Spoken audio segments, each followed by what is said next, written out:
आमे तो जाई सार सहित डिस्कसन बहुत समय डिस्कसन है आउ सेठी सब जिन पूरा डिस्कसन है सब प्रकार जिन जहाँ जहाँ जिम देता सब बहुत समय नहीं डिस्कसन है सार भी सेठी थे डीसीपी भी सेठी थे तो भल से डिस्कसन पूरा है आ सार भी मानिले जे जिन जहाँ होती मुझे टीवी देखी आ सी पूरा मानिले भी सेठी यहाँ आम टीवी भी देखीचु ए जिनसा आ जेहेतु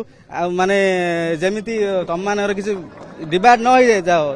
सब जिन ठीक ठाक हो से अनुसार गोटे काली दीटा गोटे हाई लेवल मीटिंग अच्छी चीफ सेक्रेटरी रहिबे एडिशनल चीफ सेक्रेटरी से निजे रहिबे ता सहित ओएसएससी ओ ट्रिपल एससी भी रहिबे तापर मीटिंग हैला परे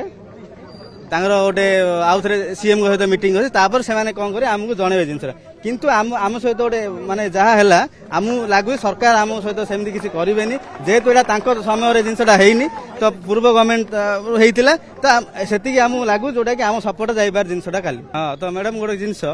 काली आज जो जिनसटा हैला तो आम जो 7 जन थिलु से जो प्रकार डिस्कसन है बहुत पॉजिटिव वे डिस्कसन है सार भी मानी जिनसा है मुझे टीवी देखी पिला नया पुलिस सेंटर जो है जो पिला परीक्षा न दे भी पलि जाइछन्ति किए परीक्षा देइछि किए देइनि जो 5टा पर है एमान तो सेमती हेल्थ तो भी राति 9टार भी एग्जाम करदे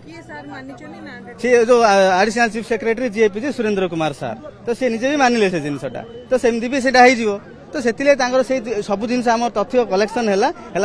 काली 2टार मीटिंग अच्छी किसी निष्कर्ष करके आलोचना पूरा पॉजिटिव है बाकी कौन हम काल जना पड़ो से जिन देख कॉल्ड ऑफ कथा तो मुझे कहीपरि पिला कथबार्ता है मुझे कहि किंतु जहाँ आसो रिजल्ट ताकू नहीं फर्दर स्टेप नि जिनस पिला सहित कथबार्ता है कहीपरि जिन कौन